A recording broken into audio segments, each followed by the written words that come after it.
Bismillahirrahmanirrahim. Assalamualaikum warahmatullahi wabarakatuh. Alhamdulillahi rabbil alamin. Wa ashhadu an la ilaha illallah wahdahu la syarikalah. Wa ashhadu anna Muhammadan abduhu wa rasuluhu la nabiyya ba'dah. Allahumma salli wa sallim ala nabiyyina Muhammad wa ala alihi wa sahbihi wa man tabi'ahum bi ihsanin ila yaumiddin. Allahumma 'allimna ma yanfa'una wanfa'na bima 'allamtana wa zidna 'ilman. Allahumma aslih lana sya'nana kullahu wa la takilna ila anfusina tarfata 'ainin. Ikhwati fillah rahimani wa rahimakumullahu jami'an. Di pertemuan terakhir kita sudah menyelesaikan pembahasan tentang Ashr qawaid fil istiqamah. Ada 10 kaidah dalam meraih istiqamah. Maka di lanjutan majelis ini kita akan bahas tentang asyratu asbab linsyirahis sadr. 10 sebab yang bisa memberikan kelapangan hati. Ikhwati fillah rahimani wa rahimakumullah jami'an. Semua orang kalau ditanya rata-rata yang ingin mereka raih dalam hidup adalah mencari kebahagiaan. Semuanya ingin hidup bahagia. Lalu kemudian berbeda-beda sudut pandang manusia terhadap apa yang menurut mereka bisa memberikan kebahagiaan. Ada yang mendapati menurutnya kalau punya jabatan itu baru bahagia, maka dia pun mati-matian mengejar jabatan. Ada yang menurutnya bahagia itu kalau duit banyak, ya. Sehingga seumur hidup yang dia kejar adalah bagaimana duitnya bisa banyak. Sebagian lagi berpendapat bahwasanya bahagia itu kalau jalan-jalan, ya. Kalau bisa kesana kemari, ketemu sini situ, mengunjungi ini dan itu, sehingga dia sepanjang hayatnya yang dia rencanakan adalah ya jalan-jalan kesana kemari, ingin semuanya mencari kebahagiaan. Nah, ikhwati fillah rahimani wa rahimakumullah jami'an, dalam hal ini tentu kalau kita ingin mengetahui sebenarnya yang bahagia itu menurut semuanya gimana sih, kan gitu kan. Menurut antum duit banyak bahagia, menurut ana duit banyak malah suntuk, kan itu. Menurut antum jalan-jalan itu bikin bahagia, menurut ana jalan-jalan bikin capek, kan itu kan. Menurut dia punya jabatan tinggi itu membahagiakan, menurut si fulan lagi bikin pusing, kan gitu kan. Nah, apa tidak ada satu kata yang kita kemudian mendapati kalau ini dikejar siapapun itu akan bisa mendapatkan kebahagiaan. Ya, tidak perlu dengan label harta, karena kalau demikian orang-orang miskin akan menderita. Tidak dengan label jabatan, karena kalau demikian rakyat jelata kapan bahagianya. Tidak dengan jalan-jalan ke sana kemari, karena dengan demikian siapa orang yang nggak mampu ke sana kemari, difabel misalnya, bagaimana dia bisa hidupnya bahagia? Nah, begitu ikhwati fillah rahimani wa rahimakumullah jami'an. Maka di sini yang perlu kita ketahui bahwa ternyata semua itu bermuara harus kita cari atau kita gali informasinya dari zat yang menciptakan kita. Itu yang paling benar. Karena kalau menurut makhluk ini masing-masing akan punya persepsi yang berbeda-beda. Tapi yang menciptakan kita tentu tahu apa hal yang buat kita bahagia dan apa hal yang kebahagiaan itu sifatnya semu semata.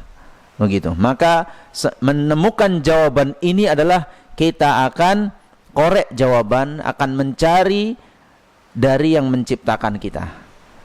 Ya, setelah Allah Ta'ala menciptakan kita, sebenarnya hal yang membuat kita hidup bahagia itu apa sebenarnya? Karena kita tahu semua ini tentu tidak dengan persepsi manusia. Ini harus dengan persepsi Sang Pencipta yang tahu tujuan dan arah hidup manusia ini. Ikhwati billah rahimani wa rahimakumullah jami'an. Poin pertama tentu adalah siapapun yang diberikan kebahagiaan ini itu adalah satu hal yang sangat anugerah besar dari Allah Ta'ala kalau dia raih itu. Kalau sekarang Anda merasa bahagia Ya, kalau saat ini kondisi hati sedang bahagia, atau kita katakan hatinya sedang lapang, hidupnya sedang lapang, maka bersyukurlah kepada Allah Ta'ala. Karena di tempat lain, di sisi lain, banyak orang yang sekarang hatinya sempit, hatinya sedang gelisah, hatinya sedang ketakutan. Yang terkadang bukan masalah jabatan nggak punya, bukan masalah nggak ada duitnya, bukan masalah sekarang berada di mana, tidak. Tapi memang hatinya sedang sempit, ya, hatinya sedang dirundung perkara-perkara yang membuatnya tak bisa mendapatkan ketenangan. Ya, sebaliknya, entah di mana berada, kondisinya seperti apa, tapi kalau Allah Ta'ala ingin memberikan kepadanya hati yang lapang, hati yang nyaman, maka tak peduli apapun sebabnya, Allah Ta'ala bisa letakkan kebahagiaan itu, Allah Ta'ala bisa letakkan ketenangan itu, Allah Ta'ala bisa letakkan lapang dada itu. Begitu ikhwati fillah rahimani wa rahimakumullahu jami'an. Maka itu poin pertama ya, bahwasanya kita semua tahu yang siapapun hari ini merasakan kelapangan dada, merasa bahagia, maka ketahuilah Anda sedang mendapatkan nikmat spesial. Ya, Anda sedang mendapatkan nikmat spesial. Pertanyaannya tinggal, apakah kebahagiaan ini yang bersifat semu, bersifat sementara, atau yang kita dapati sekarang ini memang kebahagiaan atau lapang dada yang sifatnya permanen. Nah, itu saja tinggal. Tapi kalau belum dapat, ya carilah gitu kan. Perlu dicari. Yang sudah dapat, tinggal pastikan ini akan permanenkah atau hanya beberapa saat ini sajakah. Begitu ikhwati fillah rahimani wa rahimakumullah jami'an. Yang kedua, ciri-ciri orang yang mendapatkan kelapangan dada ini, orang yang mendapatkan kebahagiaan ini, yang permanen ya, kita bahas yang permanen. Orang yang mendapatkan anugerah ini, yang nampak dari dirinya adalah seluruh perkara-perkara yang yang membuatnya bisa mudah melakukan, apakah untuk urusan dunia ataupun urusan agamanya, itu semua akan mudah dia raih. Dia punya cita-cita, dia punya planning, dia punya harapan, dia punya keinginan, itu mudah dia raih semuanya. Nah, itu mudah dia raih karena dengan hati yang lapang lah, ya, kita katakan kreativitas akan muncul. Dengan hati yang nyaman lah, kemudian itu menjadi wasilah kuat, lapang baginya, baik melaksanakan hal-hal yang sifatnya duniawi ataupun sifatnya ukhrawi. Ya, karena lapang dada itu, rasa bahagia itulah yang menjadi faktor pendukung kuat seorang itu bisa mengejar impiannya, bisa mengejar angan-angannya. Orang yang punya impian dunia, kalau hatinya lapang, hatinya nyaman, insya Allah dia akan mudah temukan caranya, apa yang ingin dia raih dari dunia ini. Dan begitu pula siapapun yang menginginkan kenyamanan hidup di akhirat, ingin masuk surga, tidak ingin masuk neraka, dia butuh hati yang lapang. Ya, karena akan sulit orang menikmati sholat kalau hatinya sedang suntuk. Akan sulit seorang membaca Al-Quran, mentadaburi Al-Quran kalau hatinya tidak tenang. Akan sulit seorang bisa merasakan nikmatnya membantu orang lain yang kesusahan kalau dia sendiri sedang tidak tenang. Begitu ikhwati fillah rahimani wa rahimakumullah jami'an. Maka rasa bahagia ini, ya, rasa bahagia ini, lapang dada ini merupakan pintu banyak kebaikan. Dia menjadi pintu awal meraih banyak kebaikan. Sebagaimana di sisi lain, artinya ketika hati sempit, ya, ketika hatinya sempit, ini menjadi penutup pintu-pintu kebaikan itu. Ya, baik pintu kebaikan untuk urusan dunianya maupun untuk urusan akhiratnya. Begitu ya ikhwati fillah rahimani wa rahimakumullah jami'an. Itulah kalau kita bahas malas-malesan, ya kan, terpaksa mengerjakannya. Ini terhubung semua antara urusan dunia dan akhirat. Ikhwati fillah rahimani wa rahimakumullah jami'an. Kita ambil pelajaran dari kisah Nabi Musa alaihi salam. Kita tahu dalam kisahnya Nabi Musa alaihi salam diperintahkan oleh Allah Ta'ala untuk menjumpai siapa? Fir'aun. Siapa Fir'aun itu bagi Nabi Musa alaihi salam? Pertama, mantan bapak angkat. Mantan lah kita katakan ya, karena kan dia kemudian lari. Mantan bapak angkat. Kedua, seorang raja belum ada tandingannya waktu itu. Seorang penguasa yang belum ada tandingannya waktu itu. Ketiga, bencinya luar biasa kepada Nabi Musa alaihi salam. Kebenciannya kepada Nabi Musa alaihi salam sangat mendalam. Ya, karena kita tahu Nabi Musa pernah hinggap di hati Fir'aun.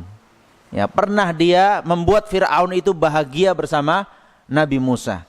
Tapi ternyata kemudian Nabi Musa justru yang mendakwahkan kufur terhadap pengakuan Fir'aun untuk menyembah Fir'aun. Tentu orang yang dahulu pernah dia cintai begitu berkhianat, rasa bencinya itu pun tidak sama dengan orang yang tidak pernah seperti itu. Begitu ya ikhwati fillah rahimani wa rahimakumullah. Nabi Musa alaihi salam diperintahkan Allah Ta'ala menjumpai orang ini. Yang kalau kita bayangkan, mungkin begitu jumpa, mati. Gampangnya begitu kan? Begitu jumpa itu langsung penggal kepala. Ya, karena kuasanya, karena kebenciannya udah lengkap. Lengkap syarat-syarat untuk dipenggal kepala itu sudah ada pada Nabi Musa alaihi salam. Tapi Allah Ta'ala perintahkan, mau apa lagi? Allah Ta'ala perintahkan untuk menjumpainya. Idhaba ila fir'auna innahu tagha. Wahai Musa dan Harun, berangkatlah kalian temui Fir'aun, karena dia sudah melakukan perbuatan yang melampaui batas. Nah, kunci yang ingin kita ambil dalam kejadian ini adalah doa yang dipanjatkan Nabi Musa. Doa ini yang luar biasa. Bagaimana caranya menemui seorang yang sangat membenci dirinya dan bisa dipastikan akan melakukan hal buruk kepada dirinya, tapi kita tak gentar untuk melakukannya. Doa Nabi Musa yang menjadi kunci. Beliau minta apa? Rabbishrahli sadri wa yassirli amri wahlul 'uqdatam min lisani yafqahu qawli. Kita garis bawah yang pertama saja. Rabbishrahli sadri, ya Allah, berikanlah aku kelapangan dada. Ini kunci awalnya. Bagaimana walaupun akan berjumpa orang yang sangat membenci, bahkan mengancam ini dan itu, tapi kita tidak panik, tidak ketakutan. Tapi justru dalam kondisi hati yang lapang dada. Ini kuncinya keberhasilan dakwah Nabi Musa alaihi salam waktu itu, sehingga sukses. Ketemu Fir'aun akhirnya sukses, nggak dibunuh, nggak diperlakukan buruk. Bahkan yang terjadi adalah hikmah besar yang akhirnya kita tahu ceritanya. Para penyihir yang diundang oleh Fir'aun justru masuk ke dalam agamanya Nabi Musa alaihi salam. Begitu ya ikhwati fillah rahimani wa rahimakumullah jami'an. Dari mana? Jadi memang begitu kan? Kita sendiri kan sering ya. Apakah mau ketemu siapa? Kunci pertama kali apa yang harus muncul?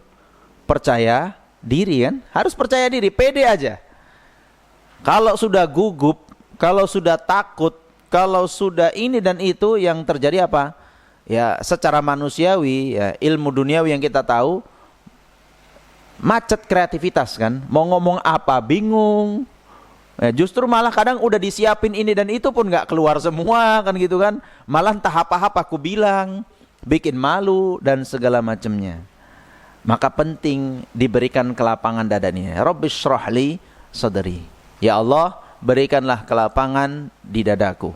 Ini berlaku kita bertemu siapapun. Ini kan mau jumpa calon mertua kah? Masih ada yang lajang sini? Oh, nggak usah lah kalau gitu, berarti nggak relate pembahasannya. Atau calon mertua baru, ada lagi tambahan mertua. Ya, ini penting begitu kan? Kita mau ketemu siapa gitu kan? Ya, apakah dalam rangka dakwah pula kan kita ingin menjumpai siapa di bagian dari anggota keluarga kita yang selama ini kita nggak berani menjumpainya. kita ingin memulai apa, ya kan? Misalnya apa? Ini relate nanti dalam urusan bahkan mendidik anak. Banyak loh orang tua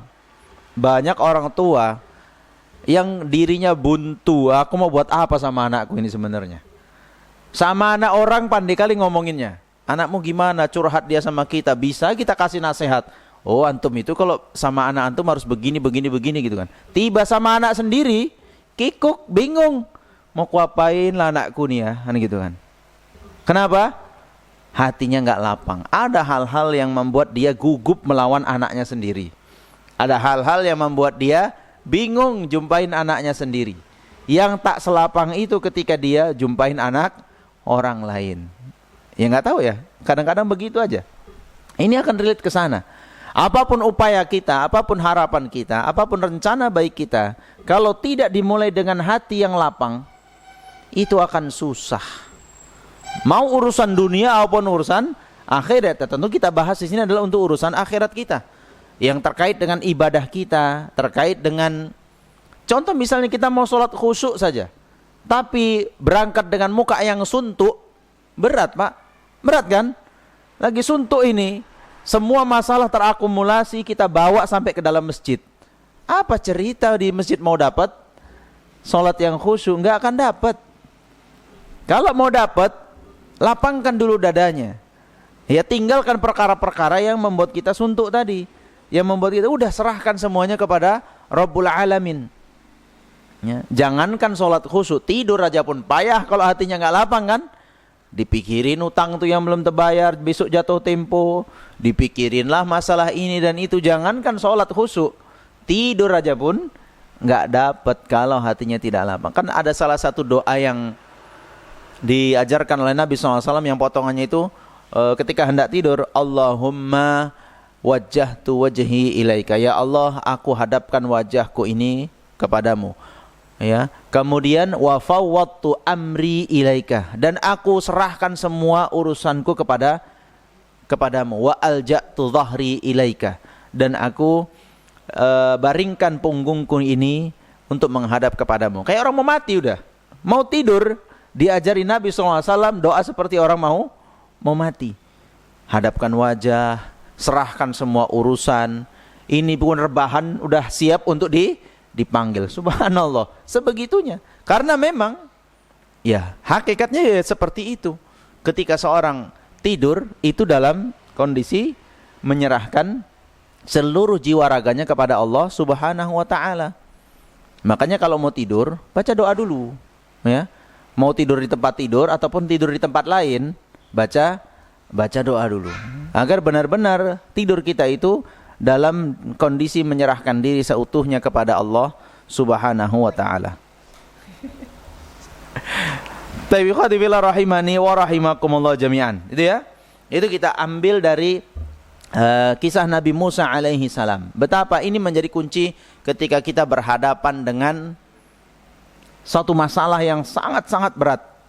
Maka hal pertama yang kita minta dari Allah Ta'ala adalah, ya Allah, berikan kelapangan dada, berikan ketenangan, berikan tetap rasa nyaman, berikan tetap keluasan pemikiran, agar mudah-mudahan melalui itulah hal-hal yang ingin kita raih diberi jalan oleh Allah Ta'ala.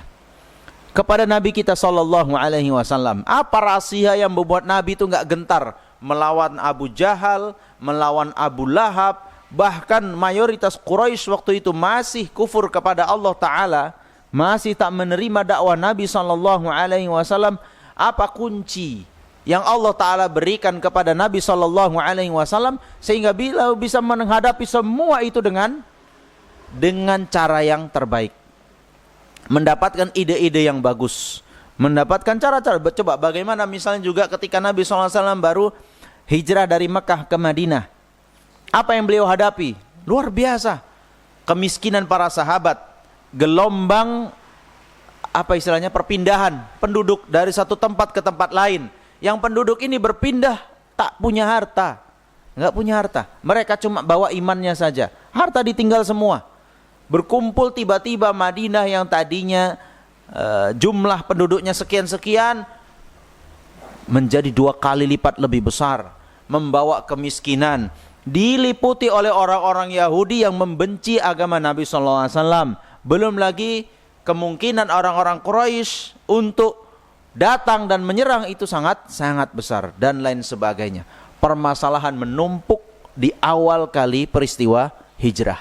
Bagaimana Nabi SAW bisa menemukan ide, bisa menemukan cara, ya tentu selain dari wahyu Allah Ta'ala, bagaimana beliau bisa menemukan cara keluar dari permasalahan yang sangat pelik seperti itu. Apa kuncinya? Kita dapat di dalam surat Al-Insyirah ayat 1. Apa kata Allah Ta'ala? Alam nashrah laka sadrak. Wahai Muhammad, bukankah aku yang sudah melapangkan hatimu? Subhanallah. Begitu. Nggak pernah Nabi suntuk itu diancam seperti apapun oleh orang-orang kafir Quraisy, mau dibunuh, mau dibeginikan, mau dibegitukan. Yang pertama kali nikmat yang sangat luar biasa Allah Ta'ala berikan adalah Nabi nggak dikasih hati yang suntuk, nggak ada.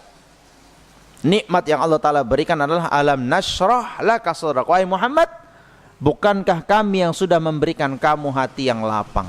Jangan dikira, jadi tidak kemudian kita selalu mendapati kalau nikmat itu harus berupa fisik, berupa uang, berupa jabatan. Enggak. Saat menghadapi masalah, hati kita masih tenang, masih stabil, itu nikmat yang besar. Jangan dikira itu sepele, ikhwah. Ya mungkin solusi tidak datang tiba-tiba, gitu kan? Tidak tiba-tiba kemudian kita mendapatkan kondisi yang bagus, gitu kan? Ya kalau ada saudara kita yang meninggal kena musibah, itu akan terus berjalan. Mungkin kondisi ekonomi tertimpa musibah, mungkin akan terus berjalan. Atau bahkan perkara-perkara yang mengancam nyawa kita mungkin akan terus berjalan itu. Tapi ketika Allah Ta'ala berikan kelapangan dada, itu hal yang luar biasa. Sehingga dengan demikian, ya apalagi kita sekarang, jangan berharap kita menerima wahyu dari Allah Ta'ala. Wahai fulan, apa masalahmu? Ini ya Allah, gampang tuh, kau buat kayak gini, jalan tuh, mainkan. Oh pas sekali tuh, nggak ada. Nggak ada kan? Antum mau berharap kayak begitu? Kutunggulah kabar dari langit. Ya, antum mau jumpain orang yang bisa nelpon Allah Ta'ala itu? Hah? Ada tuh Ustaz di sana, bisa nelpon dia ke Rabbul Alamin. Ada tuh di sana yang Isra. Nabi Mi'rajnya seumur hidup cuma sekali. Dia satu malam bisa 3 kali 10 kali Mi'raj katanya. Jumpa dengan Allah Ta'ala. Antum mau jumpai orang ini? Tolonglah bisikkan dulu ke Allah gitu kan. Gimana nih cara solusinya gitu kan. Bohong kan? Hah? Mau percaya dengan yang begitu? Udah pasti bohong gitu kan. Udah pasti bohong. Karena itu luar biasa. Kebohongan yang paling mudah ya kayak begitu. Bohong urusan agama. Qadar Allah begitu kan. Kalau orang mau bohong urusan dunia, oh sudah banyak pakar-pakar dunia ini yang bisa membongkarnya. Tapi ternyata orang yang bohong untuk urusan agama tentang Allah Ta'ala, kenapa susah bongkarnya itu? Kenapa susah bongkarnya? Padahal nggak usah dipertanyakan lagi dia bohong atau jujur, udah pasti bohong. Gitu saja. Ya, nggak ada, kita nggak bisa berharap begitu kita berdoa langsung keluar suara. Apa masalahmu kawan? Gitu kan. Gini ya Allah, gini. Nah, aman tuh, kau buat kayak begini gitu kan. Nggak ada ikhwah. Yang pertama kita minta adalah seperti Nabi Musa, Rabbi shrahli sodri, ya Allah beri aku kelapangan dada. Coba ketika antum sedang lapang dada, lalu saat dada itu sedang lapang, pikiran itu sedang menerawang dengan ketenangan yang luar biasa, lalu ada bisikan, nggak kau coba buat kayak begini, ya, nggak kau coba anakmu itu kau beginikan, nggak kau coba begini dan begitu. Muncul saja seperti sebuah bisikan. Dari mana ilham seperti itu coba? Dari mana? Kalau bukan Allah Ta'ala yang datangkan. Atau mungkin permasalahan kita ini dan itu, tiba-tiba datang aja kawan, ketemu saja sama orang, lalu melalui lisan dialah keluar, kau bilang apa barusan? Nah itu yang kutunggu selama ini. Aduh, gak kepikiran sama aku, wah aman itu. Subhanallah, siapa yang mendatangkan dia lalu menemui kita? Siapa yang mendatangkan dia lalu berbicara dengan kita? Siapa yang mendatangkan Abu Bakar As-Siddiq menjadi pembela Rasulullah SAW? Siapa yang membuat Umar bin Khattab beriman lalu membela agama Allah Subhanahu wa Ta'ala? Siapa yang mendatangkan para sahabat ini dengan kekuatan yang begitu besar sehingga Nabi punya bala bantuan kekuatan yang sedemikian hebat, bisa menguasai dunia pada akhirnya. Begitu ikhwati fillah rahimani wa rahimakumullah jami'an. Maka yang pertama kali adalah kelapangan dada itu, ya. Makanya Allah Ta'ala ungkit ketika Nabi mulai gelisah, ketika Nabi mulai mempertanyakan ini dan itu, Allah Ta'ala tegur. Alam nashrah laka sadrak. Muhammad, apa yang membuatmu ketakutan? Apa yang membuatmu bingung? Bukankah selama ini permasalahanmu itu udah banyak gitu kan? Bukan ini saja permasalahan yang kau hadapi. Sebelumnya itu kamu sudah banyak menghadapi masalah, wahai Muhammad. Tapi aku yang melapangkan dadamu sehingga permasalahanmu bisa lewat dengan mulus, dijalani dengan sukses, kan begitu. Begitu ya. Walaupun efek-efek duniawi tetap ada, tapi kamu bisa melalui semua itu dengan sukses. Siapa yang memberi itu kalau bukan Allah Subhanahu wa taala? Ini juga terkadang kita yang perlu diingatkan masalah seperti itu.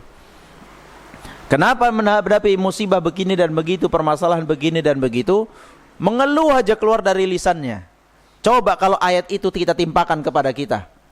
Fulan, alam nashrah laka sadrak. Bukankah selama ini Allah yang sudah memberikan kamu kelapangan dada? Coba kalau ayat itu turun ke kita, apa enggak malu kita? Allah Ta'ala selama ini sudah buat kita nyaman.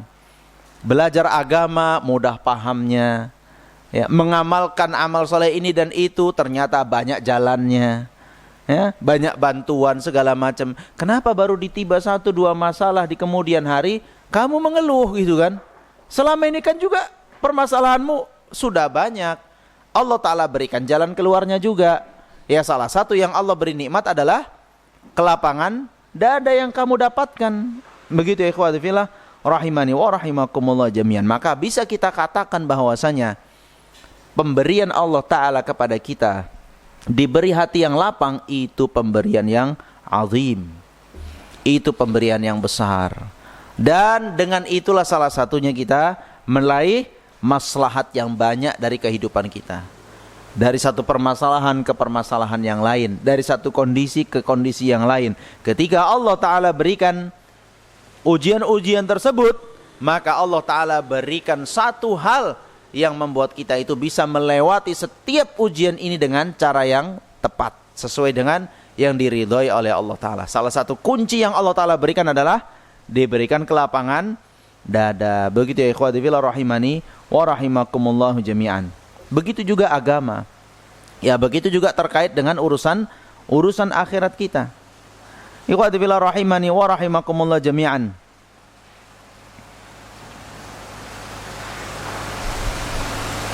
Maka sebagaimana lapang dada itu, rasa tenang itu, rasa nyaman itu menjadi sebab ya seorang mendapatkan petunjuk, seorang mendapatkan hidayah, maka sebaliknya tentu hati yang sempit itulah menyebabkan kesesatan. Orang menerima penjelasan tentang ayat-ayat Al-Quran, menjelaskan menerima tentang hadis-hadis Nabi Sallallahu Alaihi Wasallam, itu akan mudah dia paham, mudah dia serap kalau hatinya sedang lapang. Beda dengan ketika orang yang hatinya sempit. Ya tadi, salah satunya dia mempersempit kebahagiaan dia hanya urusan jabatan saja. Mempersempit kebahagiaan dia hanya urusan harta saja. Sehingga orang seperti ini akan susah mendapatkan hidayah atau petunjuk dari Allah Subhanahu wa taala, karena dia sudah mempersempit jalan. Dia mempersempit hatinya sendiri, sehingga dengan demikian susah. Kita saja misalnya orang yang hatinya sedang sempit, ketika dia sedang marah, ketika dia sedang kalut, ketika dia dalam kondisi-kondisi yang pemikirannya sangat sempit, kita beri nasihat, berat, Pak. Berat. Akan berat. Dan kita harus pahami itu juga gitu kan. Jangan ngotot ngadapin orang kayak begini. Nasihati orang marah, maka kita hanya bisa sekedarnya saja. Kalau kita ngotot juga, oh ya jadilah barang itu kan. Jadilah. Dia tumbukkan kita, tumbukkan balik kan gitu kan. Jadi dia. Nggak bisa. Ketika orang bersedih, lihat ketika Nabi SAW ketemu dengan seorang wanita yang sedang meratapi salah seorang keluarganya meninggal dunia. Nabi cuma mengatakan apa? Isbiri, sabarlah kamu menghadapi musibah ini. Apa jawaban perempuan itu? Perempuan itu mengatakan, kamu nggak merasakan apa yang... Dia nggak tahu itu Nabi SAW, nggak ngeh waktu itu. Kamu nggak tahu apa yang aku rasakan, makanya kamu bisa enak aja ngomong kayak begitu. Apakah Nabi lanjut nasihati dia? Ditinggal kan? Udah tinggalin aja. Memang nggak bermanfaat. Ini kondisi kayak begini orang nggak manfaat dinasihatin. Udah ditinggal oleh Nabi SAW. Yang penting udah disampaikan nasihatnya. Ya, baru kan setelah itu dikasih tahu, oh itu Nabi Muhammad yang nasihatin kamu, kok jawabnya begitu. Nyesel dia kan. Yang salah satu yang kita ambil di situ apa? Nabi SAW begitulah cara nasihati orang-orang yang hatinya sedang sempit, ya gitu. Nggak bisa kita menasihati orang yang hatinya sedang sempit. Ya sekedarnya saja diingatkan. Nerima dia syukur, nggak nerima dia awak mundur dulu kan gitu kan. Awak mundur dulu gitu kan. Jangan ngotot di waktu itu. Kan nggak Nabi mengatakan, kau bagus-bagus kau nasihati suruh sabar, malah nyolot kau jawabnya gitu kan, malah ngegas kau ngomongnya gitu kan. Nggak tahu aku siapa gitu. Nggak begitu kan Nabi? Enggak, ya sudah. Disarankan untuk sabar, dia nggak mau terima, ya sudah tinggalkan. Memang kondisinya belum cocok, berarti ini kan diingatkan tentang kesabaran. Walaupun setelah itu kan si wanita menyesal dengan sikap tersebut. Tapi ya begitulah, ya. Begitulah yang kita ambil pelajaran, bahwasanya memang hati yang lapang itu sangat-sangat membuat seseorang itu mudah mendapatkan hidayah, mendapatkan penjelasan tentang firman-firman Allah Ta'ala berupa Al-Quran maupun hadis Nabi Sallallahu Alaihi Wasallam. Begitu ikhwati fillah rahimani wa rahimakumullah jami'an. Kemudian ikhwati fillah rahimani wa rahimakumullah, ada perkara-perkara mungkin yang secara umum bisa kita dapati menjadi sebab, ya. Ini menjadi sebab umum tentunya. Yang pertama tentu taufik dari Allah Ta'ala, ya. Tidak lain tidak bukan, ya, kita nggak bisa pungkiri bahwasanya lapang dada itu, kebahagiaan itu, ketenangan itu ya taufik dari Allah Ta'ala, pemberian murni dari Allah Ta'ala. Sehingga terkadang dengan sebab yang remeh sekalipun seorang bisa merasakan kelapangan dadanya, dia bisa merasa tenang. Begitu juga terkadang sekalipun seseorang terakumulasi pada dirinya banyak kebaikan, tapi dia pun tak merasakan kenyamanan, ketenangan yang diinginkannya. Jadi yang pertama tentu dia kuncinya adalah taufik dari Allah Subhanahu wa Ta'ala. Yang kedua itu adalah pemberian murni dari Allah Ta'ala semata. Ini dua hal tentu nggak bisa kita pungkiri. Itu taufik dari Allah Ta'ala, hanya siapa yang Allah Ta'ala kehendakilah dia akan mendapatkan kelapangan dada tersebut. Dan kemudian yang kedua adalah itu murni pemberian dari Allah Ta'ala yang tak mungkin, ya, tak mungkin kita dapati kecuali dengan jalan mentaati Allah Subhanahu wa Ta'ala. Dua hal ini tentu menjadi hal asas dalam hal apapun, ya. Allah Ta'ala berfirman di surat Al-An'am ayat 125, "Faman yuridillahu an yahdiyahu yashrah sadrahu lil Islam, wa man yurid an yudillahu yaj'al sadrahu dayyqan harajan ka'annama yas'adu fis sama'." Maka siapapun yang Allah Ta'ala kehendaki mendapat hidayah, Allah Ta'ala akan jadikan apa? Hatinya yashrah sadrahu lil Islam, hatinya akan lapang menerima Islam. Itu ya, itulah orang yang Allah Ta'ala kehendaki mendapatkan hidayah, mendapatkan petunjuk menuju kebahagiaan yang hakiki. Dan sebaliknya, dan siapa yang Allah Ta'ala ingin sesatkan, yaj'al sadrahu dayyqa, Allah Ta'ala akan jadikan hatinya itu sempit. Sudut pandang dimanapun dia berada sempit. Bukan masalah harta, bukan masalah jabatan, bukan masalah ini dan itu, tapi memang Allah Ta'ala jadikan hatinya sempit. Makanya ini ciri-ciri orang yang akan Allah Ta'ala sesatkan dia. Ka'annama yas'adu fis sama', seperti orang yang berjalan mendaki menuju ke langit. Ya, ternyata sesuai ini. Kita semakin tinggi, semakin mendekat ke atas, maka dada kita semakin lapang atau semakin sempit? Semakin sempit. Gunung itu semakin tinggi, siapapun yang mendaki ke atas sana semakin besar kemungkinan pecah paru-parunya. Karena apa? Susah oksigen gitu kan. Makin ke atas makin oksigen.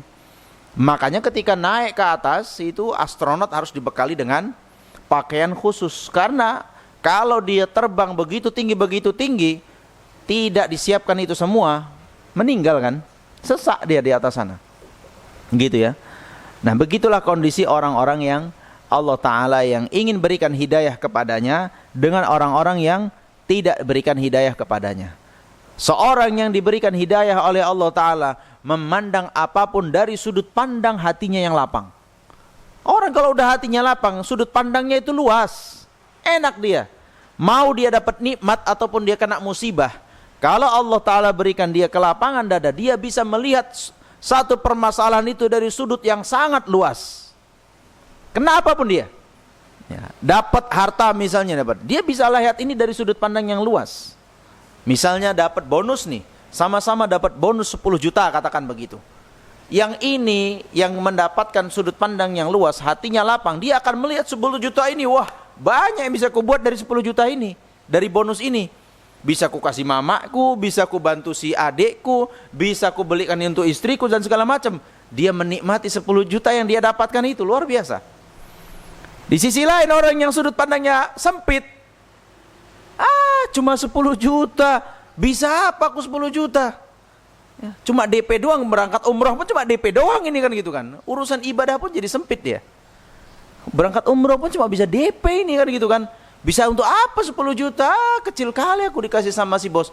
Udah akhirnya 10 juta pun nggak ada artinya. Karena apa? Hatinya sempit, sudut pandangnya sempit. Konon lagi cuma dikasih 500 ribu. Itu kan. Konon lagi cuma dikasih 500 ribu. Yang lapang dikasih 500 ribu. Masya Allah, Alhamdulillah nih 500 ribu nih kan. Bisa buat ini, buat itu, buat beli ini, beli itu. Berkah harta sama dia. Karena apa? Hatinya yang lapang, melihat satu objek itu sudut pandangnya sangat luas. Kebermanfaatannya itu jadi luas. Beda dengan orang yang sempit. 10 juta aja dia sempit, apalagi cuma gopek. Bisa jadi apa Pak gopek? Neraktir 2 orang amblas ini kan itu kan. Habis ini. Dapat apa gopek ini? Ngeluh kan. Apalagi kena musibah. Orang yang kena musibah ringan-ringan saja, ban bocor lah katakan itu, ban bocor. Kalau orang yang hatinya lapang, bocor bannya di tengah jalan, gimana disikap dia? Tanyalah ini orang-orang yang hatinya lapang ini, ketika ban bocor di tengah jalan, apa reaksinya? Ya, karena Anda mau tahu juga orang-orang yang Allah Ta'ala Alhamdulillah diberikan kelapangan hati ini, apa reaksinya ketika ban bocor di tengah jalan?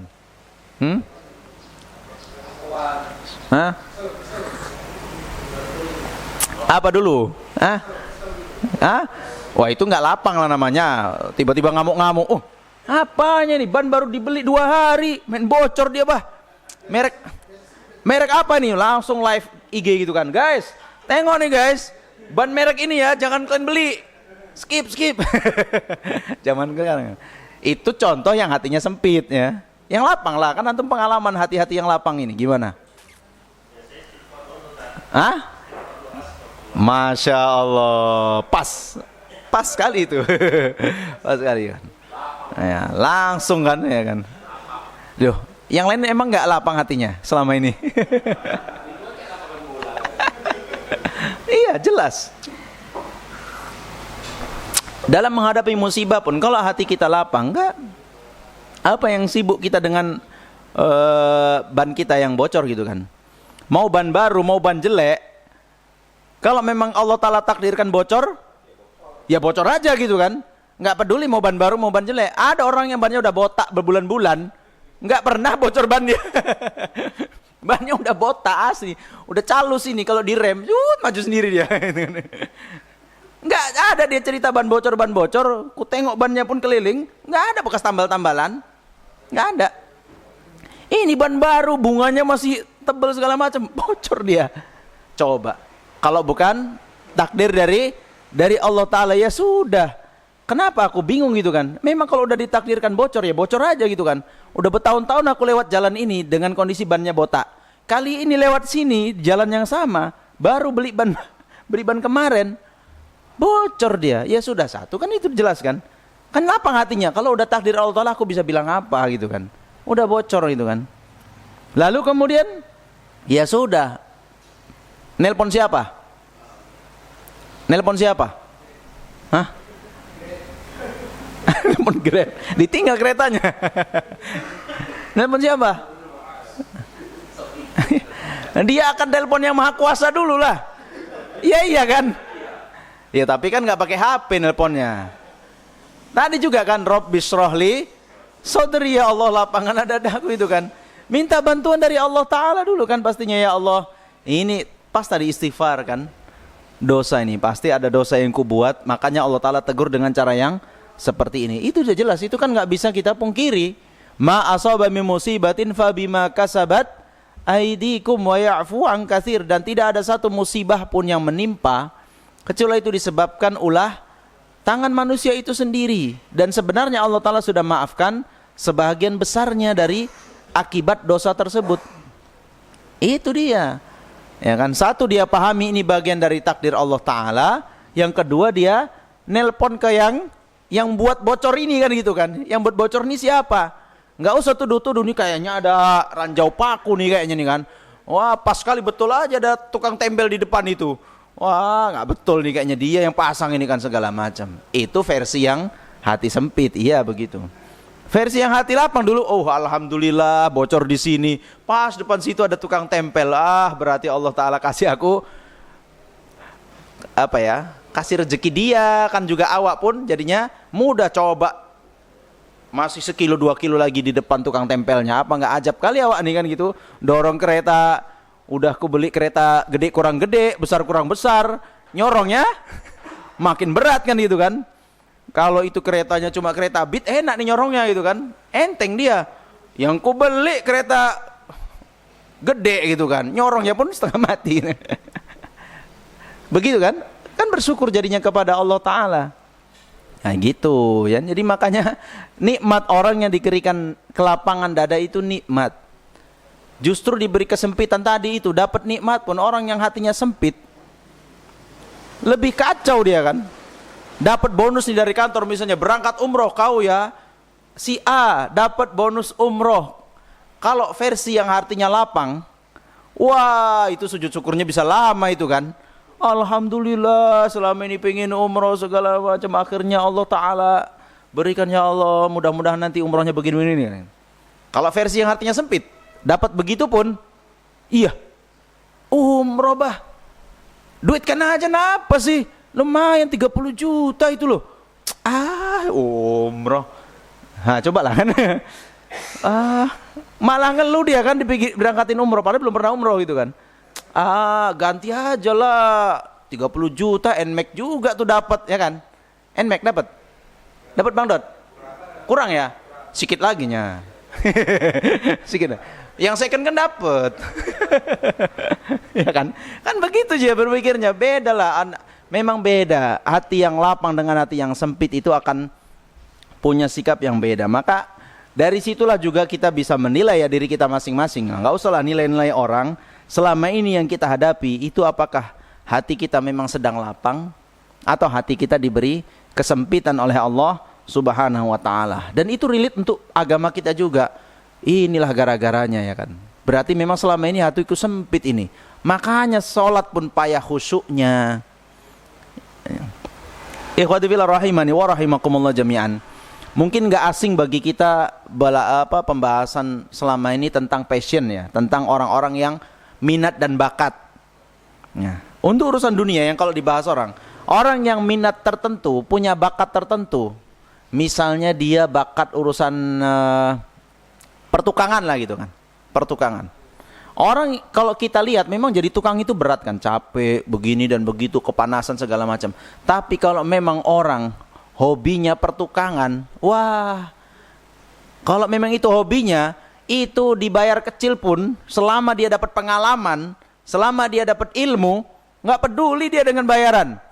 Oh seneng kali dia nikmati pertukangan. Oh gini rupanya nyusun bata biar bisa rapi. Oh begini rupanya, nggak masalah pak, nggak usah dibayar pun nggak apa-apa. Aku seneng kali kalau yang gini-gini itu. Subhanallah. Itulah namanya minat bakat. Orang-orang ibu-ibu yang minatnya bakatnya jahit itu kan, itu jahitin baju orang, awal-awalnya gratisan pun nggak peduli dia. Yang penting dapat ilmu, dapat pengalaman, udah nggak masalah, jahit aja tuh berjam-jam. Tapi memang bakatnya. Kalau yang nggak bakat, cobalah yang nggak bakat. Aduh, sekedar masang kancing aja pun ngeluhnya dari awal sampai akhir. Payah kali lah masang benang ini, cemana ya ini kan. Nyucuknya, aduh kecucuk tanganku jadinya kan kencing kali pula lubang kancing ini. Maunya lubang kancing itu besar lah, biar enak awak jahitnya gitu kan. Urusan jahit kancing aja pun bisa ngeluh kalau memang nggak minat dan bakatnya. Pertanyaan, bakat kita yang asli itu apa sebenarnya? Kalau untuk urusan dunia mungkin Allah Ta'ala sudah pilah-pilah itu. Urusan dunia ada orang yang bakatnya jahit, bakatnya masak, bakatnya itu. Itu kita katakan itu adalah bakat yang Allah Ta'ala berikan untuk dia bisa bertahan hidup. Agar dia punya cara untuk hidup di dunia ini. Sehingga dia bisa bermanfaat untuk orang lain. Dan dia melalui itulah dia dapat, ya, bekal hidup lah kita katakan. Tapi bakat satu lagi. Bakat apa? Yang Allah Ta'ala berikan kepada semua manusia. Bakat apa? Hah? Bakat syukur. Iya. Bakat beribadah itu bakat. Sebenarnya ibadah itu bakat kita. Udah Allah Ta'ala tanam, itu nggak peduli mau siapapun dia. Wa ma khalaqtul jinna wal insa illa liya'budun. Ya, kemudian ayat-ayat lainnya ketika Allah Ta'ala tanyakan, alastu bi rabbikum qalu bala syahidana. Itu kan. Bukan aku Rabbmu, benar. Engkau adalah Rabbku dan saya bersaksi dengan itu. Itu bakat kita dari awal. Jadi bakat kita tuh dari dulu memang rajin sholat, tahan baca Quran, berzikir banyak dan seterusnya. Itu sebenarnya bakat bawaan lahir kita. Tapi berubah. Bakatnya berubah. Yang awalnya bakatnya beribadah, tapi beralih. Inilah gara-gara siapa coba? Gara-gara siapa kita berubah? Kok sekarang sholat nggak enak, zikir males, baca Quran nggak tahan, belajar agama pusing? Siapa yang bikin itu coba?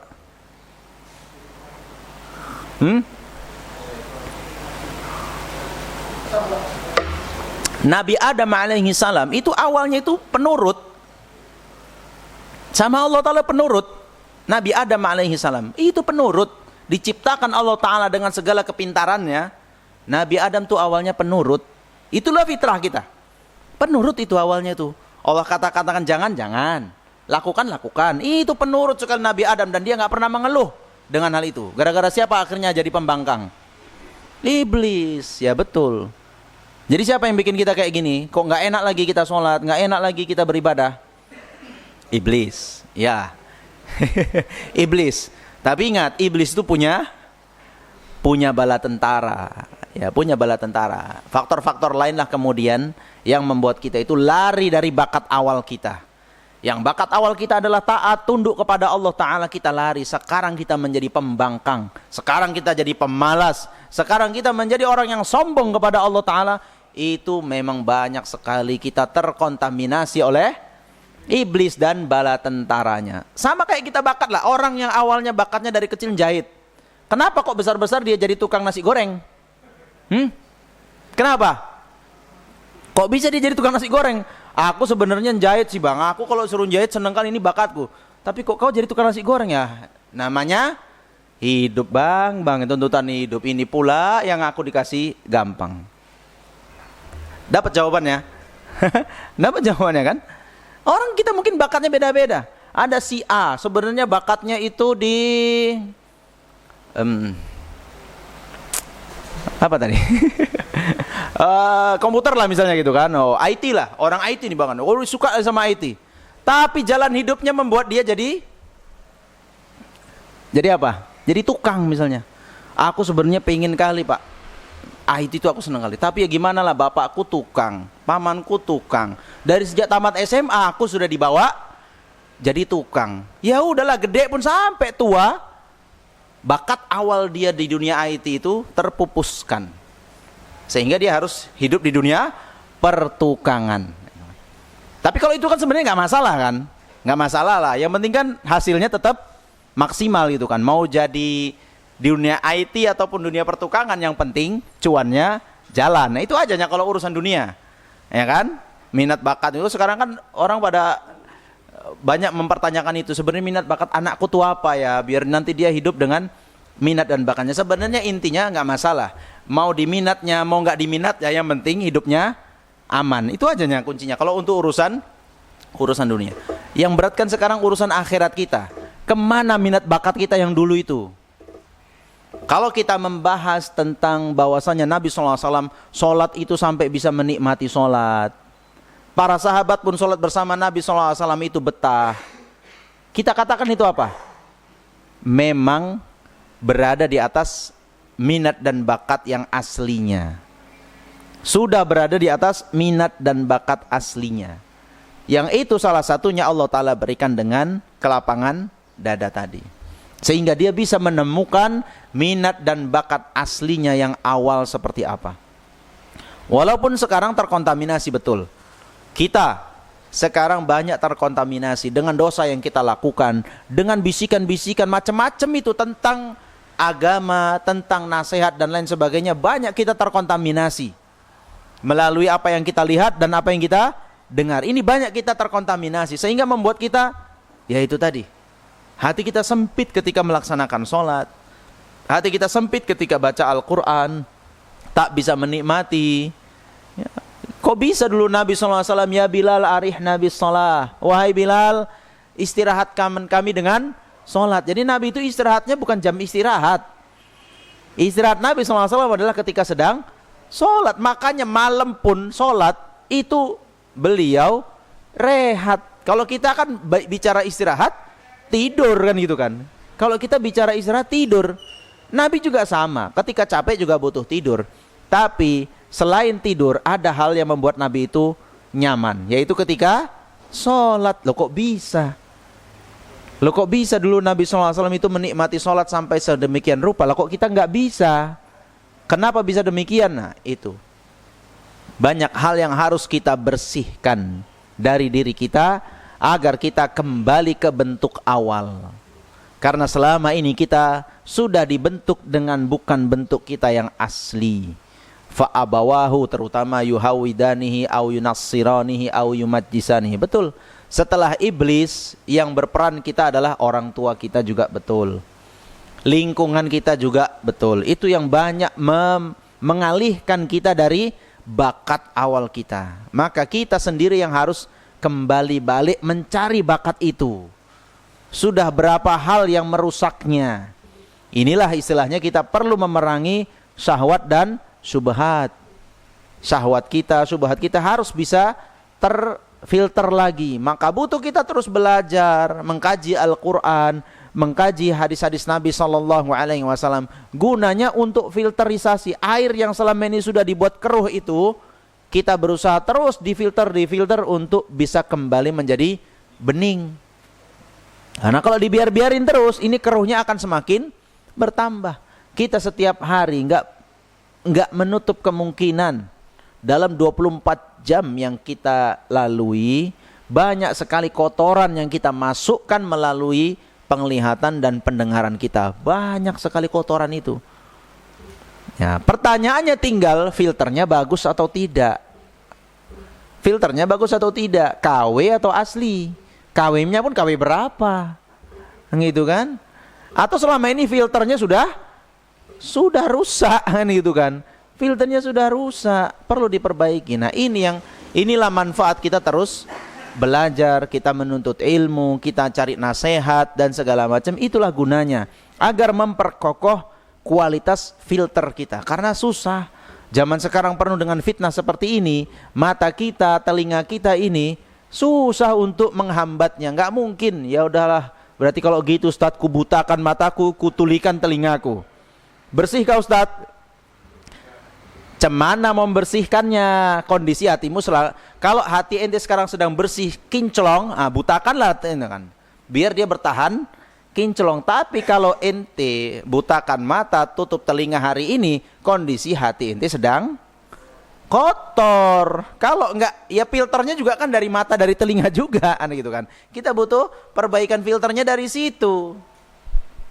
Gitu ya ikhwati fillah rahimani wa rahimakumullahu jami'an. Maka tentu tadi ya kita sudah bahas bahwasanya tak ada debat, sumber dari hati yang lapang itu dari Allah Ta'ala, taufik dari Allah Ta'ala dan juga pemberian Allah Ta'ala. Maka ya wajar kalau kita terus minta berdoa, Rabbi syrahli sadri, ya Allah lapangkanlah dadaku ini. Ya Allah, berikanlah aku hati yang senantiasa bisa bening dan jernih. Ya.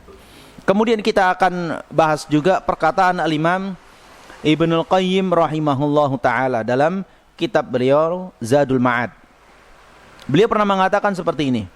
Anna halal abdi fil qabri kahalil qabli fis sadri na'iman wa adzaban wa sijnan wa intilaqan.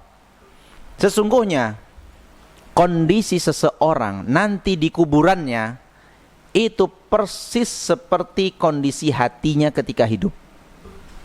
Dari sisi dapat nikmat ataupun dapat azab, dari sisi merasa terpenjara atau merasa lapang bebas. Kalau selama hidup yang dia rasakan adalah sempit hati, maka kita kembalikan kepada perkataan Imam Ibnu Qayyim ini, di kuburan pun akan sempitnya orang. Akan sempit. Tanda. Beliau berlandaskan apa tadi? Berlandaskan firman Allah Ta'ala, afaman syarahallahu sadrahu lil Islam. Bukankah orang yang Allah Ta'ala lapangkan dadanya untuk Islam? Ya kan? Fama yuridillahu ayyahdiyahu yashrah sadrahu lil Islam. Orang-orang yang hatinya lapang yang akan menerima Islam ini. Kalau orang sepanjang hidupnya hatinya sempit, sudut pandangnya itu sempit saja. Mohon maaf, kita katakan jangan-jangan begitu pula nanti di akhirat, ente akan sempit. Karena ujung-ujungnya apa? Orang yang wa may yurid ayyudillahu yaj'al sadrahu dayiqa. Siapapun yang Allah Ta'ala ingin sesatkan, salah satu indikator yang paling nampak ketika hidup, Allah Ta'ala jadikan hatinya itu sempit. Ayo. Nah, ini kan jadi warning sama kita kan? Ini warning kepada kita. Kita ini hidup mau hatinya lapang atau sempit? Ya gampang jawabannya Ustaz. Kalau pertanyaan bentuknya dijawab lisan, mau yang lapang. Nah, itu kalau pertanyaan yang dijawab oleh lisan. Ini nggak perlu jawaban lisan. Ini butuh kita yang mendeteksi secara manual. Kita mendeteksi sendiri hati kita selama ini menghadapi nikmat, menghadapi rangkaian jalan hidup kita, kita lewati dengan hati yang lapang atau hati yang sempit. Sudut pandang kita luas atau sempit. Nah, gitu aja tinggal.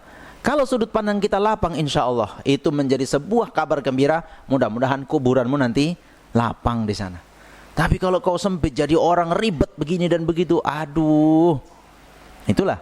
Ya mudah-mudahan segera dilapangkan oleh Allah Subhanahu Wa Taala. Orang yang hatinya lapang, ikhwah, disebutkan dalam kitab ini. Orang yang hatinya lapang itu ada 3 indikatornya. Ya, yang pertama indikatornya adalah an yuqbila ala daril khuludi wal baqa. Hidupnya itu tujuannya cuma satu.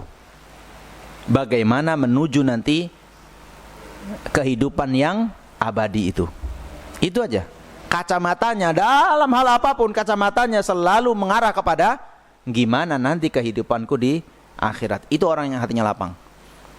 Ya, dia dalam menghadapi apapun di dunia ini, dapat jabatan atau tidak, dapat harta atau tidak, kondisi sedang susah ataupun sedang bahagia, yang menjadi kacamata dia adalah gimana nanti menyelesaikan ini ke arah kehidupan akhiratku yang abadi di sana. Satu. Yang kedua adalah indikator dia an yatajafa an dariz zawali wal fana. Dia akan merasa Jafa itu adalah hal yang enggak terlalu perlu dipedulikan. Tidak terlalu dia pedulikan hal-hal yang berkaitan dengan kehidupan yang sifatnya akan hilang dan musnah, yaitu kehidupan dunia. Jadi dia enggak akan peduli kali dengan urusan dunia ini. Kalau resikonya hanya dunia, dia enggak akan terlalu pikirkan itu. Terasa, tapi enggak terlalu dia pikirkan kali. Beda kalau itu jamnya betul atau enggak sih? Hah? Orang Jakarta rupanya di sini. Masih bisa ya? Masih bisa ya? Lanjut ya. Tuh ya. Yang kedua, untuk urusan dunia dia nggak akan terlalu peduli. Kalau resikonya hanya dunia, dia akan terima itu. Kalau resiko yang ku terima urusan dunia, aku terima resiko itu.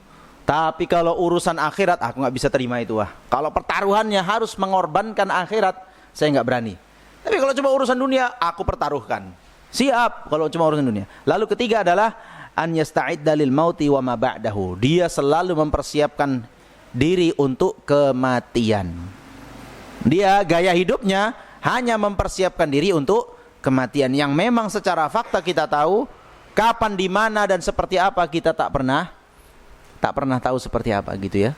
Kematian bisa datang begitu tiba-tiba. Begitu ikhwati fillah rahimani wa rahimah. Ini tiga indikator, ini tiga tanda seorang itu Allah Ta'ala berikan kelapangan hati. Ini tiga tandanya. Ya, kalau ini kita dapati dalam diri kita, kehidupan kita itu selalu berkaca untuk kehidupan akhiratnya. Ya, kalau pertaruhannya urusan dunia dia bisa tahan itu, bisa dia terima itu. Kemudian selalu langkah-langkahnya itu siap-siap mati terus. Persiapan untuk kematian. Maka ini bisa dibilang Anda sudah mendapatkan nikmat itu dari Allah Ta'ala. Anda sudah diberikan taufik, Anda sudah diberikan pemberian yang besar oleh Allah Ta'ala. Anda mendapatkan hati yang lapang. Begitu ikhwati fillah rahimani wa rahimakumullah jami'an. Sehingga kalau demikian, ketenangan itu akan menjadi miliknya. Kebahagiaan yang hakiki itu akan menjadi miliknya apapun kondisinya. Tak peduli miskin atau kaya, punya jabatan atau tidak, dia akan terus membersamai kebahagiaan tersebut. Begitu ya ikhwati fillah rahimani wa rahimakumullah jami'an. Tentu kita tahu akan beda dengan orang-orang yang hatinya sempit. Susah kalau orang hatinya sempit. Ya, kalau dia terbalik dari dia, patokannya dunia saja, akhirat dia nggak peduli. Kemudian dia hidup seolah-olah nggak akan pernah mati. Dilantaknya semua. Halal haram nggak peduli. Baik buruk dia nggak peduli. Semua disikat. Yang penting memperturutkan apa yang dia inginkan. Nah, ini orang-orang seperti ini, itulah ciri-ciri orang yang hatinya sempit. Wah, sempit kali sudut pandangnya, memang susah. Kalau udah seperti itu susah. Kita mau bilang apa? Ya doainlah, paling tidak kan doain, ya Allah lapangkanlah hatinya untuk bisa menerima hidayah. Itu saja. Orang-orang Abu Jahal tuh, kalau kita lihat kondisinya, apa sebab dia nggak mau terima Islam? Coba, apa dia nggak yakin Al-Quran itu benar? Dia yakin, kan dia yang pernah nguping ketika Nabi SAW baca Al-Quran, dan dia nggak bisa sama sekali dustakan kalau ini yakin dari perkataan Rabbul Alamin. Nggak ada manusia yang bisa ngomong buat kata-kata rangkaiannya kayak begitu. Apa dia ragu dengan kejujuran Nabi Muhammad? Nggak ada, itu lisannya aja dia ngomong Muhammad pendusta. Tapi dia sendiri nggak punya bukti. Yang mana yang dusta itu? Pokoknya tuduh aja gitu kan. Yang masalah nanti buktinya apa, cari aja nanti gimana gitu kan. Tuduhkan aja, pendusta dia, penyihir dia, pembohong dia, segala macam. Itu nggak ada alasan. Cuma satu hal saja yang membuat sempit hati Abu Jahal. Dia mengejar kedudukan. Karena apa? Kami, kan alasan Abu Jahal tuh jelas sekali dia sebutkan. Antara kabilahku dengan kabilahnya Muhammad dari dulu itu punya saingan terus. Kami bersaing terus. Mereka dapat kehormatan menjamu jamaah haji, kami mainkan.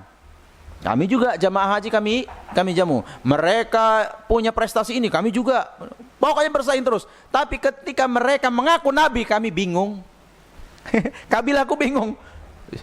Jadi nabi katanya dari mana kami kan gitu kan, dari mana? Nah, itu yang membuat dia nggak terima. Karena apa? Selama ini mereka bersaing kehormatan kabilah. Itu yang dia bela mati-matian. Sampai akhirnya di perang Badar pun menjelang kematiannya dia nggak mau terima hidayah. Sesempit itu kan? Sesempit itu yang dia perjuangkan, sesepele itu kan gitu kan. Yang dia perjuangkan sepele. Hanya ingin kabilahnya nggak terima dengan ada nabi di sana, nggak ada nabi di kami. Sesepele itu ikhwah gitu kan. Padahal kalau dia beriman dan kami, apakah kabilahnya akan direndahkan oleh kabilahnya Nabi Muhammad SAW? Enggak akan ada bahkan bisa dia dapati kan kabilah-kabilah lain, kabilahnya Umar bin Khattab. Dan Islam juga tak memandang dari mana kabilah. Islam hanya memandang dari sisi ketakwaan saja. Siapa yang makin bertakwa, dia yang lebih tinggi di sisi Allah Ta'ala. Kan begitu. Nah, ini yang membuat sempit hati, ini yang membuat seorang itu terpuruk dalam, karena apa? Hatinya yang sempit memandang sesuatu hanya karena rupiah, hanya karena jabatan, kedudukan, hanya karena keinginan egoisme kecil saja bisa membuat orang kebablasan. Antum coba nggak percaya, korek saja pertengkaran antara suami istri, pertengkaran di satu organisasi. Korek inti masalahnya di mana sebenarnya kalian ini? Intinya di mana? Masalah apa? Suami istri cuma masalah sebenarnya gara-gara beli keretanya kemarin Ustaz. Istri maunya Mio, awak pinginnya Vario. Alah ya Allah. Apa Vario Mio gitu kan. Yang penting kan bisa dipakai gitu kan. Sepele kadang-kadang itu, subhanallah. Cuma gara-gara aku nggak bisa Ustaz dibilang kayak begini sama istriku. Istri juga bilang, coba tanya istrimu ngomong kayak gitu betul-betul apa bercanda atau dia maksudnya beda. Kadang-kadang permasalahannya sepele loh pertengkaran itu. Misalnya keributan di mana? Di organisasi, cuma ribut masalah ketua. Siapa yang panggil ketua? Alah di Medan semua dipanggil ketua.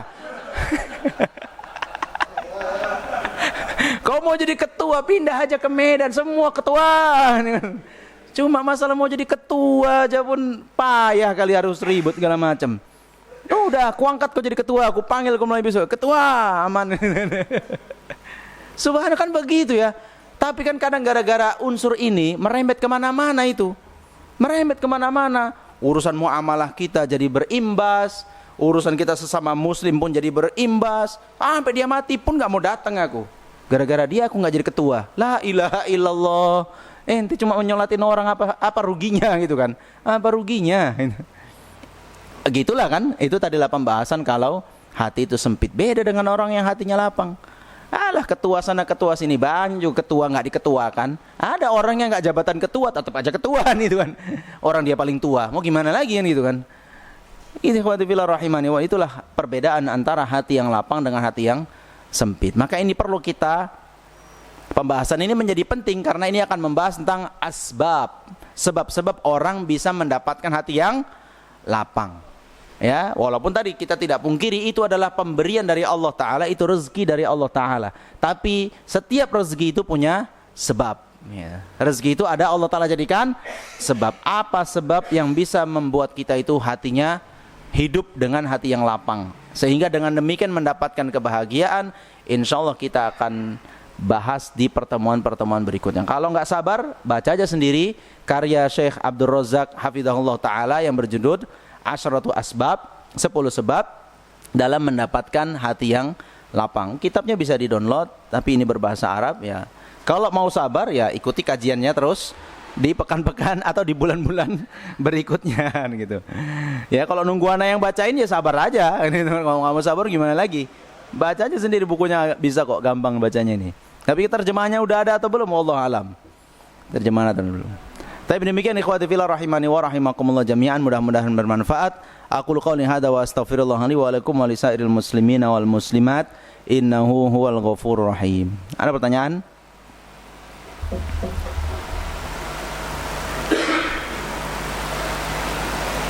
Enggak ada? Wah, lapang-lapang hatinya nih kan. Memang kalau udah lapang itu ilmu tuh masuk aja gampang. Udah alhamdulillah ada aman semua itu. Udah lapang hatiku. Oh, ini yang hatinya sempit. Oh enggak, Masya Allah. Gimana Bang? Follow. Bagaimana cara kita menghadapi kesulitan hidup dengan lapang dada sesuai dengan Rasulullah SAW? Menghadapi kesulitan hidup lapang dada sesuai dengan Rasulullah SAW.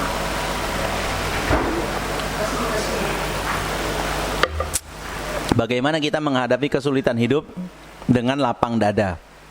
Sebenarnya kalau kita luruskan pertanyaan ini, ya bagaimana mendapatkan hati yang lapang? Benar itu. Karena kalau udah hatinya lapang, nggak ada yang namanya masalah. Ya, bagi pribadi ya, mungkin ya tetap itu bagi orang yang melihat itu sebuah masalah. Tapi bagi orang yang punya lapang, kelapangan dada itu bukan masalah. Itu hanya episode hidup yang harus dia lewati. Itu saja. Itu episode hidup yang harus dia lewati. Ya kalau nggak sabar mati aja kan gitu kan. Ya kan. Padahal episodenya tidak berhenti ketika mati. Hanya berpindah episode gitu kan. Dari satu episode ke episode berikutnya kita hidupkan begitu aja. Episode terakhir cuma ada di 2 tempat. Surga dan neraka. Cuma itu episode terakhirnya. Apakah happy ending atau sad ending? Ya kan? Berat itu. Jadi begitu saja ikhwah. Permasalahan hidup nggak akan ada selesai. Ya, Ini kalau ditanya satu-satu, oh ada aja ini. Kalau ditanya satu-satu ada aja ini. Ku tengok memang duitnya aman, tapi keluarganya mungkin. Wah.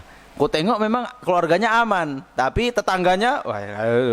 Ku tengok itu kalau ini tanya satu-satu, bahkan yang ngomong ini pun kalau ditanya ada aja masalahnya. Ya kan? Hah? Ya kan? Kalau ditanya masalah hidup ada aja. Karena itu hal yang nggak bisa kita hindari. Ya. Am hasibutum an tadkhulul jannah wa lamma ya'tikum mathalul ladzina khalau min qablikum. Apa kalian pikir akan mudah masuk surga begitu saja sementara kalian belum ditimpa ujian seperti orang sebelum kalian ditimpa ujian oleh Allah taala. Ya, itu saja. Enggak mungkin kita mau masuk surga tanpa ada ujian hidup, enggak akan mungkin. Kalau enggak diuji, kayaknya enggak berhak kita masuk surga. Karena apa? Nabi-nabi yang surganya paling tinggi itu, makanya lah musibahnya paling besar, ujiannya makin berat.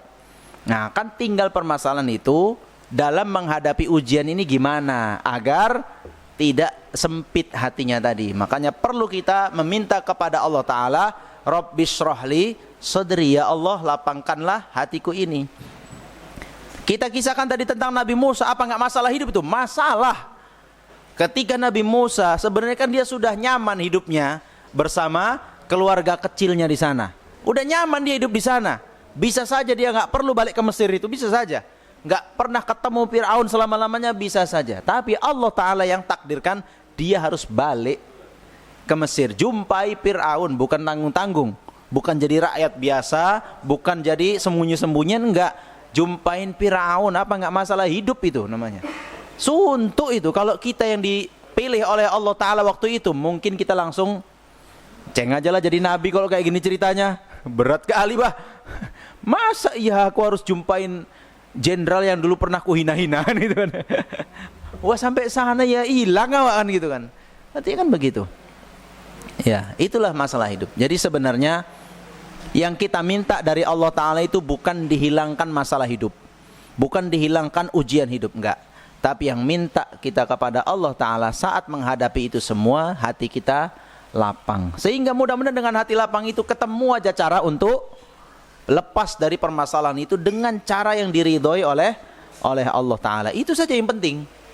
Ya kan, yang penting kita keluar dari masalah dalam kondisi diridhoi oleh Allah Ta'ala. Dan kita berlindung, masalah itu lewat, ternyata kita dimurkai oleh Allah Ta'ala. Dua-dua akan lewati itu. Musibah yang sama, ujian yang sama, mungkin orang akan lewati, selesai itu masalah.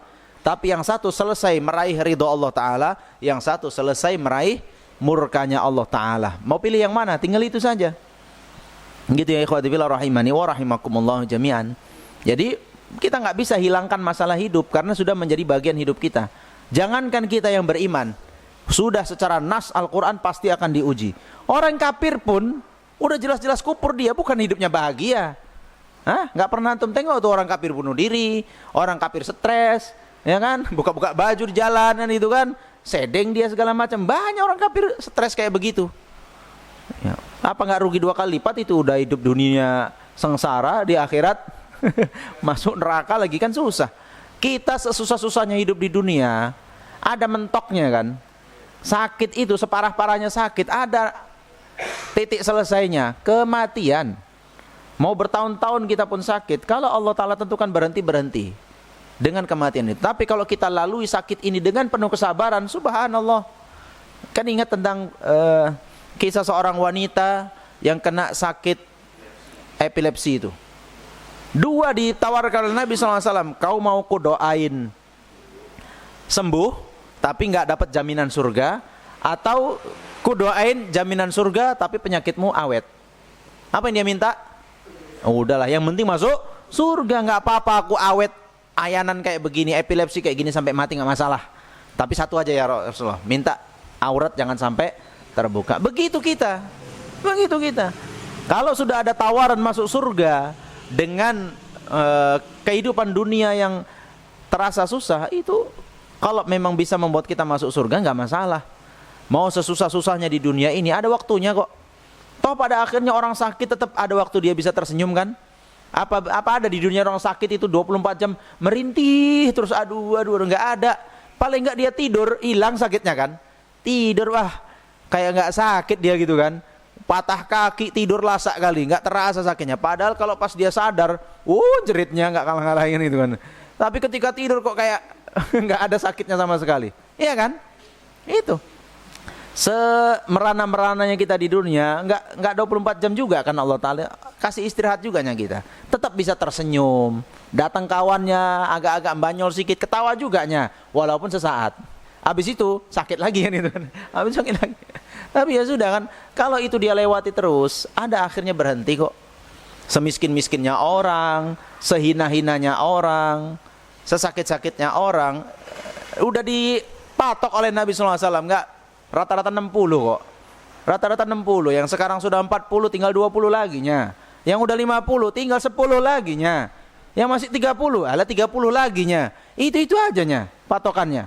Dan enggak jamin juga ente 30 betulan. Jangan-jangan awak yang 40 lebih dulu ente yang 30. Itu. Itu juga enggak jaminan. Itu sajanya, ada akhirnya ini akan berhenti. Yang kita menjadi tadi, poros yang kita tuju adalah kacamata kuda yang kita pakai adalah gimana urusan akhirat. Itu saja. Urusan akhirat kita. Kalau akhirat kita aman, insya Allah, ya kan? Begitu saja. Makanya disitulah nikmatnya sabar itu di situ dia. Karena orang yang tahan dengan sabar itu sebenarnya karena target dia. Orang tahan tiap hari berangkat kerja jam 6:30, macet-macetan, ya kan? Amu-amuan sama orang sempit-sempitan di jalan, ngebat-ngebut, ngewat-ngewat segala macam. Harus tepat waktu datang, pulang pun harus sore, kadang kena macet lagi pulang. Apa yang membuat dia tahan sebulan kayak begitu? Gaji kan dia di akhir bulan. Kenapa orang kejar gaji bisa sesabar itu? Kita mengharapkan surga nggak sabar.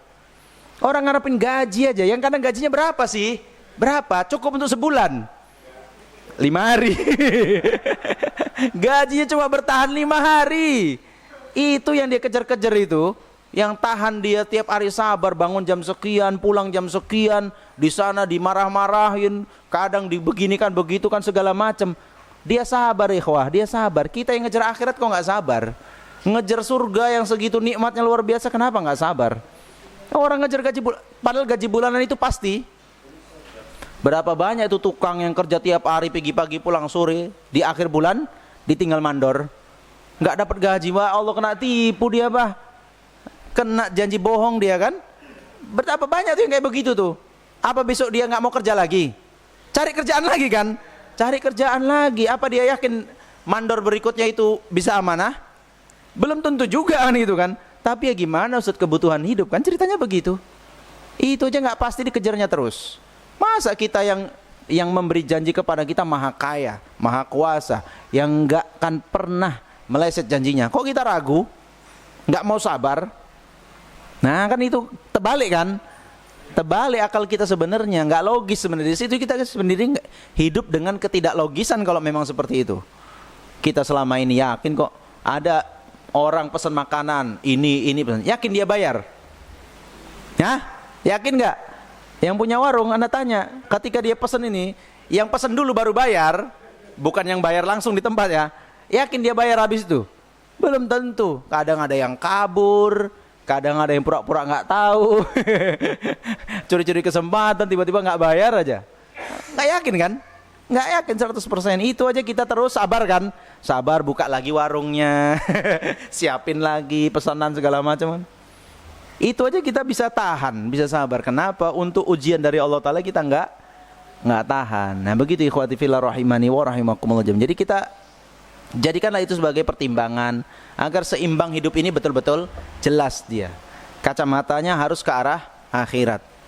Fokus saja ke sana, yang penting masuk surga. Kalau memang dunia ini harus dipertaruhkan, nggak masalah. Gambling dengan dunia ini nggak masalah. Yang penting akhiratku aman. Itu aja pikiran kita. Sehingga dengan begitu sudut pandang kita pun menjadi luas. Karena untuk meraih surga banyak cara, nggak mesti kerja ini, nggak mesti kerja itu, nggak mesti jabatan ini, nggak mesti jabatan itu, nggak mesti status ini, status itu, nggak mesti kan masuk surga. Banyak caranya, sehingga kita pun hidup dengan kelapangan jiwa gitu. Betul ya ikhwati fillah rahiman. Jadi nggak mungkin kita hilangkan masalah itu, nggak mungkin. Yang ada adalah bagaimana kita menghadapi masalah itu. Mudah-mudahan keluar dari masalah dengan kondisi diridhoi oleh Allah Ta'ala. Wallahu a'lam bishawab. Cukup ya ikhwati fillah rahimani wa rahimakumullah jami'an, mudah-mudahan bermanfaat. Allahumma anfa'na bima 'allamtana wa 'allimna ma yanfa'una wa zidna ilman. Allahumma aslih lana sya'nana kullahu wa la takilna ila anfusina tarfata 'ainin. Allahumma inna nas'alukal huda wat tuqa wal 'afafa wal ghina. Allahumma hdina wa saddidna. Allahumma hdina wa saddidna. Allahumma hdina wa saddidna. Subhanakallah bihamdik asyhadu an la ilaha illa anta astaghfiruka wa atubu ilaik. Wassalamualaikum warahmatullahi wabarakatuh.